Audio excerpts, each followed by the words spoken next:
حدیث نمبر ہے 329، یہ بھی عبداللہ بن مسعود رضی اللہ عنہ سے مروی ہے۔ فرماتے ہیں رسول اللہ صلی اللہ علیہ وسلم سے پوچھا گیا اللہ کے نزدیک کون سا عمل محبوب ہے؟ صحابہ اکرام نیکیاں کرتے تھے، عبادتیں کرتے تھے، لیکن شوق رکھتے تھے اللہ کو کون سا عمل سب سے زیادہ پسند ہے۔ ہم نیکیاں جو بھی کرتے ہیں وہ تو ہم کرتے ہیں خود اپنے شوق سے، اللہ کی توفیق سے، لیکن اللہ کو کون سا عمل زیادہ پسند ہے؟ صحابہ پوچھ رہے ہیں تو آپ صلی اللہ علیہ وسلم نے فرمایا وقت پر نماز ادا کرنا۔ کبھی ہم سے فجر میں نہیں اٹھا جا رہا ہوتا، کبھی ہم ظہر کے کاموں میں مشغول ہوتے ہیں، کبھی عصر کے وقت کھانا بنا رہے ہوتے ہیں، کبھی رات کو عشاء پڑھے بغیر سو رہے ہوتے ہیں۔ اللہ کو کیا پسند ہے کہ وقت ہے نماز کا تو آپ نماز ادا کریں۔ اس کا آسان حل یہ ہے جیسے ہی اذان ہو آپ نماز کے لیے مصلی پہ کھڑے ہو جائیں، نماز ادا کریں۔ مرد ہیں تو آپ مسجد کی طرف جانے کی تیاری شروع کر دیں، وضو بھی کرنا ہے آپ نے ظاہر ہے تو آپ تیاری کریں، جا کے سنتیں وغیرہ اپنی ادا کریں، نفل پڑھیں مسجد جانے کے، اتنا جماعت کا وقت ہو جاتا ہے اور آپ جماعت کی نماز ادا کر سکتے ہیں۔ اور جو ہمارے دکاندار حضرات یا ایسے تاجر قسم کے مارکیٹوں میں رہتے ہیں ان کے لیے بہترین اور آسان حل یہ ہے کہ وہ اپنا وضو کر کے رکھیں، باوضو ہو کے، تو جیسے ہی وقت ہو نماز کا آپ جا کے نماز ادا کر سکتے ہیں جماعت کے ساتھ۔ تو جماعت کے ساتھ نماز ادا کرنا اکیلے کی نماز سے 27 درجے فضیلت رکھتا ہے، بعض روایت میں 25 کا بھی ذکر ملتا ہے۔ تو یہاں پہ سب سے پہلی چیز جو اللہ کو سب سے زیادہ پسند ہے وہ ہے وقت پہ نماز ادا کرنا۔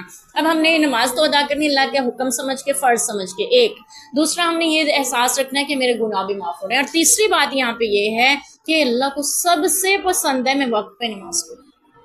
تو اس لیے جیسے ہی نماز کا وقت ہو چکا، اذان ہوئی، مطلب ہے نماز کا وقت ہوا، آپ جا کے نماز شروع کریں، اپنی نماز پڑھیں، اس کی تیاری کریں۔ جیسے ہی آپ نماز پڑھیں اللہ کو بہت پسند ہے، نماز تو آپ نے ویسے بھی پڑھنی ہے، دیر سے بھی پڑھنی ہے، تو اس وقت میں پڑھیں جب اللہ کو پسند ہے، تاکہ ہم اللہ کی محبوب نماز پڑھیں۔ پھر پوچھا گیا اللہ کے رسول پھر اس کے بعد کون سا عمل محبوب ہے؟ آپ صلی اللہ علیہ وسلم نے فرمایا اس کے بعد والدین کی اطاعت۔ دو باتیں سمجھ میں آ رہی ہیں، سب سے پہلے اللہ کی اطاعت اللہ کو پسند ہے، پھر والدین کی، والدین اللہ کے بعد فوراً اللہ نے اگر کسی کی اطاعت کا حکم دیا ہے تو والدین کا۔ ہاں نبی پاک صلی اللہ علیہ وسلم کی اطاعت اللہ ہی کی اطاعت ہے، من یطیع الرسول فقد اطاع اللہ، جس نے رسول کی اطاعت کی اس نے تو اللہ ہی کی اطاعت کی نا، وہ تو ہمیں وہی حکم دے رہے ہیں جو اللہ نے ان کو حکم دیے ہیں۔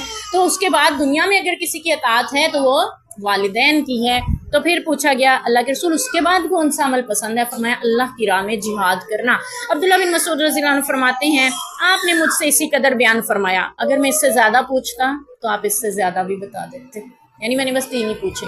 تو کبھی کبھی ہوتا ہے نا انسان سوال کر رہا ہو پھر شرمندگی محسوس ہوتی ہے کہ یہ پوچھنے ہی شروع ہو گیا، تو اس لیے عبداللہ بن مسعود رضی اللہ عنہ، ہم نے ان کے بارے میں پڑھا نا، یہ وہ صحابی تھے چھوٹی عمر، چھوٹے قد کے، اور ٹھیک ہے، اور لیکن دین کا شوق کیا تھا، آپ نے فرمایا تم سکھانے والے بنو گے، تو آداب جانتے تھے پہلے سے۔